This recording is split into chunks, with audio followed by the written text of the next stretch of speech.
Alright, what is good, ladies and gentlemen? It is the Master Reviewer back again with another review, and today we are doing a review for Spider-Man, the 2002 Spider-Man. This was the first Spider-Man live-action movie. I'm assuming there was probably some animated movies before that I'm unaware of, but yeah, I finally watched it today, and it's technically a rewatch, but it's been so long, like so many years since I watched it, that I don't remember all the specifics from the movie. So I did.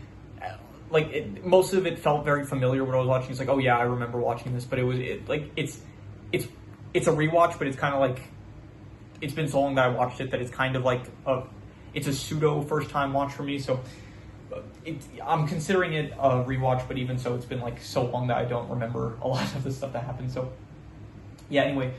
Before we begin, I do want to give a sub thanks because at some point I think we did hit 66 subscribers. I think once again, it's usually a lot of the time we end up going down, but at some point we did hit 66 subscribers. So big thank you to anyone that subscribed, commenting, watching the videos, just recommending stuff, interacting with the content in any way. I really do appreciate it.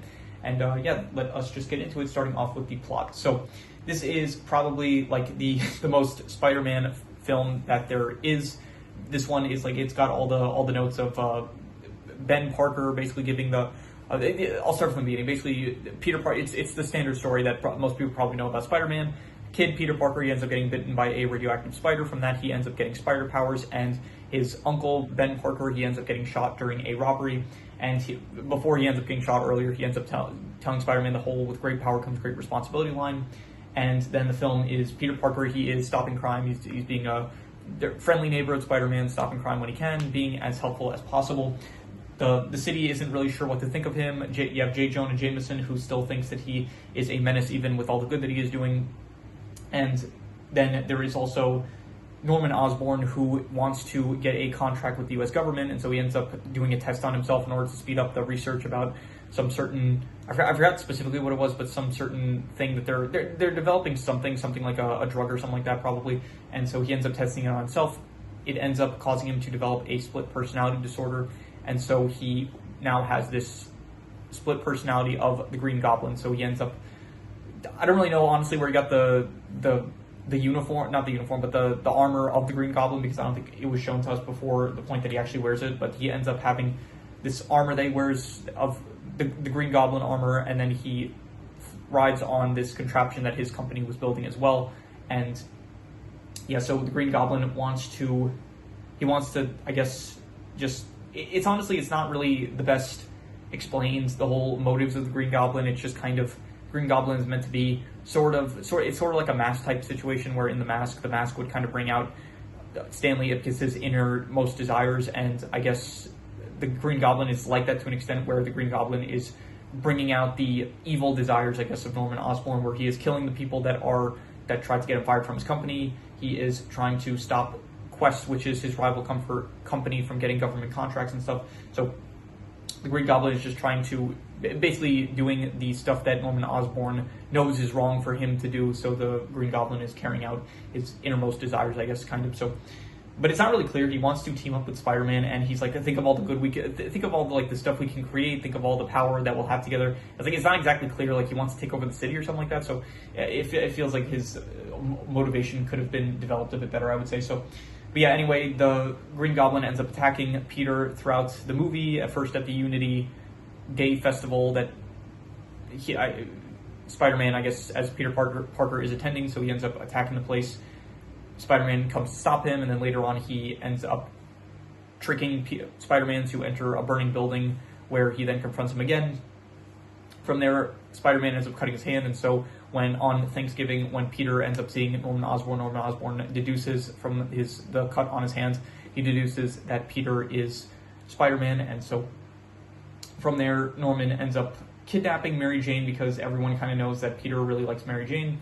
And so from there, you have Norman basically, well, the Green Goblin, it's not really Norman at this point, it's the Green Goblin uses Mary Jane as bait, and then basically tells Peter he has to either save his love, but not Peter, he's telling Spider-Man he has to save either I guess he knows it's Peter at this point. He has to save either Mary Jane, his love, or he has to save a bunch of innocent people. Peter manages to do both. And then from there is the final battle between Spider-Man and Norman Osborn, and ultimately Spider-Man ends up winning, and So yeah, Norman Osborn is now dead, and then at the end of the film, you have Harry Osborn, who I haven't spoken to him up until this point, but he is like kind of the best friend of Peter, but to be honest, he doesn't really do a lot in the film to really be a good friend. So he basically tells Peter that he is the last family that he has, and that he swears that Spider-Man will pay one day for stealing his father from him, basically, because Harry thinks that Spider-Man killed his father. So that is basically, and then you also have Mary Jane confessing her love. She finally realizes that she loves Peter, but then Peter realizes that he cannot be with her because it would just put her in danger. And so he, I guess, rejects her love, and then that is where the film ends. So yeah, overall the plot. I am continuing. I still want to, like, I'm going to do like a trial period. I think I'll do it for like a week where I'll try the whole new plot rating system. And then if after a week I decide that it's not good, I'll go back to just doing the 1 through 10 scale. But for now, I still want to try out the 1 through 5 scale. So yeah, overall the plot, I would give the plot probably like I'll go like a 2 to 3, and I'll be generous. I'll give it like a 3 out of 5. I would say it was more positive than negative. I'd say there was also like a plot point I forgot to mention where Peter, trying to make some money, he ends up going to a wrestling match. He fights there. That was cool, I guess. But overall, the plot, it's a very standard, like the epitome of what the Spider-Man story is, of like Peter getting his powers, fighting off an enemy, trying to protect the people he loves. The people closest to him that he loves ends up getting hurt in the process. I forgot to mention Aunt May. She ends up getting, she's like, there's something, the Green Goblin caused an explosion and hurts Aunt May in the process. So she ends up in a hospital at a certain point. And yes, I'll say a 3 out of 5 for the plot. I would say maybe it's more like again, the whole plot score, the whole reason I'm trying to do 1 through 5 is I'm trying to make it vague. So I feel like saying a 2.5 would kind of ruin the purpose, because it is meant to just be vague, I would say. And I think probably the plot is more positive than negative, I would say. So I'll just give it a 3 out of 5, I would say. So in terms of the characters, I honestly don't really like a lot of the characters in this film. Like, I guess Peter's good, but even so, Peter just, I don't know, he does some stuff. Peter, it's the most forgivable because I think the point of him messing up sometimes is kind of meant to be that he's imperfect and he makes mistakes and stuff, and he's like growing throughout the film, learning like what the right thing to do is and stuff. So he ends up, what does he do?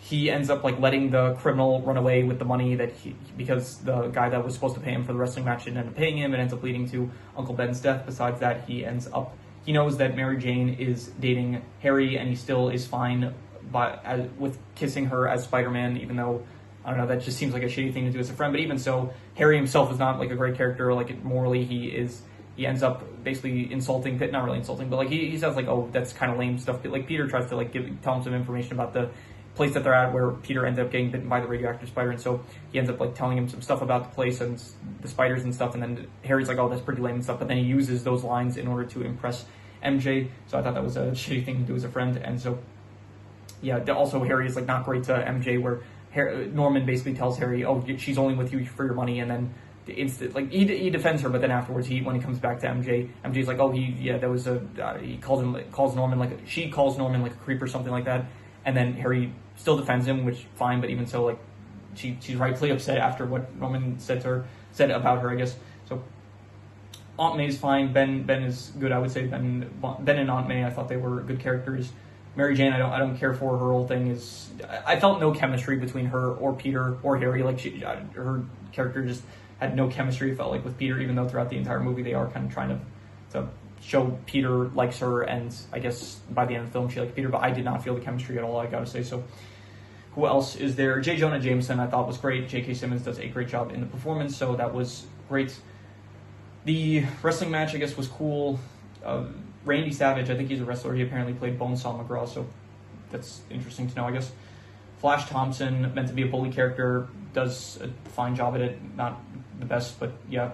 And that is pretty much all the characters. So, and did I speak about Norman Osborn? I forgot if I spoke about Norman Osborn. I think that Norman Osborn was fine. I did like the whole split personality thing, where it's like his real Norman Osborn doesn't actually want any of the bad stuff that the Goblin is doing. He doesn't want to be doing evil stuff, but then the Green Goblin's kind of forcing him to do evil stuff. So I thought that was not a fun dynamic. I thought it was a good dynamic.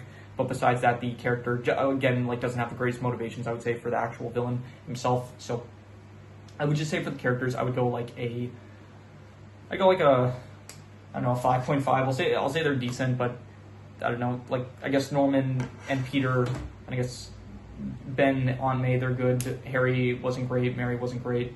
J. Jonah Jameson was very good, I would say. So overall, I'll just say like decent characters, fine. Some of them are better than others, and yeah. In terms of the settings, it all takes place in New York City, and I thought it was a fine setting. Definitely, this film like feels like New York City, even towards the end, where you do have all the New Yorkers kind of confronting the Green Goblin at the end. It did give definitely a. I felt the spirit of New York City, kind of like it definitely encapsulated the feel of New York City, I would say, and that actually you only get to New York City, I think, after the first like half hour or something after they graduate from high school, and that's when Peter actually, I think, moves to New York City with Harry, as well as MJ ends up also moving there. So I'd say the setting is like, I go like a 6 out of 10. I'd say it's like above average. I thought it worked, I would say, yeah. In terms of the action, it wasn't as good as I remember it being. I thought that going in, this is like the first kind of, before this, like what did we have? We had Blade, we had X-Men. I think I kind of like Blade's action more. Blade actually felt like it had more choreography going on with the action, whereas here it does feel a bit basic with it being Spider-Man. I know that the later Spider-Man movies have a lot more flashy visual action, which I thought is probably, I liked it more, in my opinion, in the later movies. So this one being like the first one, it does kind of feel a bit basic and stuff. The Green Goblin also does not really have any interesting powers per se. Like he throws out like the blades, which I thought were cool, and like the grenades are fine, I guess, but I don't know, a lot of the physical fights, just like punches and stuff, which is not as interesting as some of the later villains that we're going to get, like with, I don't know, Electro, even the Lizard, who else, Mysterio, Vulture. Like later on, you do get, even in the next film, like Doc Ock already, that's like kind of getting some more interesting fights where we have like the octopus hands and stuff. Venom, when we'll get in the third film, Sandman, like it's going to get more interesting, I think, in the later films. And for now, it just feels a bit basic, I would say, for the action. So the action, I would give like I'll go like a 5 out of 10. It wasn't like bad, but it wasn't really great. I would say it just felt really, really basic, and I was kind of hoping for more. And yeah, in terms of the worst thing, I would say that the worst thing was, I'm not sure, probably, maybe it was just the chemistry between all the stuff with Mary Jane, like all the chemistry with her. It just, I didn't really like it. It didn't feel that convincing, any of the romance or anything like that. So I would have to give it like I'll go like a 3.5. I'll say it was pretty bad, honestly. So yeah. In terms of the best thing I would say is, honestly, probably all the J. Jonah Jameson scenes. I still think that those are great. I like those. I remember the first time I watched this when I was younger. Those were probably my favorite scenes. And even so, nowadays, it is still just my favorite. I think J.K. Simmons just does a great job in the role. And yeah, I would say probably those were my favorite scenes in the film. And I would give them probably I'd go like an 8 out of 10. I would say that they were great. I'm not going to go higher than that, but I'll say that they were great, definitely. So yeah. I did not actually write any extra notes. I guess I had no real thoughts other than my baseline thoughts for this film. So I'm going to do the calculations. So King Crimson. All right, so it ends up coming out to about a 5.5, which would be decent. And I think I would probably, I'd probably give it a 5.5, honestly. I would say decent. I think I definitely like Blade more than this. And I would say that even X-Men was probably a bit more interesting than this. And I do remember from all the Spider-Man films, I think this was actually probably my least favorite from the first time I watched it. Maybe because it's the one, I guess, at the most disadvantage, where it's the earliest one, so it doesn't have, like, the CGI is still not there yet. We're still not at the level of really convincing, good looking CGI, as well as just in later films, I guess.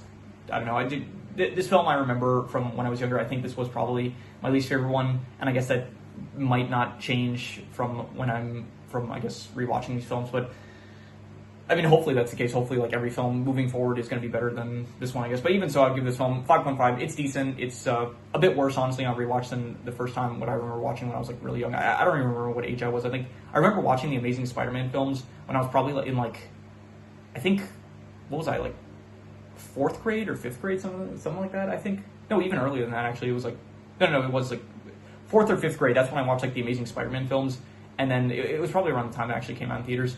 And then I think I watched The Amazing Spider-Man. I was like, I don't even know when I would have been, like, probably 1st grade or something like that, or 2nd grade. Anyway, but yeah, I would give this film probably a 5.5. I would say decent, but yeah, bit disappointing, not by much, but yeah, I would say a 5.5. I would say decent. So, but yeah, that is pretty much all there is to it. So if you have any recommendations, any shows, movies, video game stories, anime, manga, web series, anything that you want me to review, leave it in the comments and I will maybe possibly check it out. With that said, that is pretty much all there is to it. So let's leave it at that.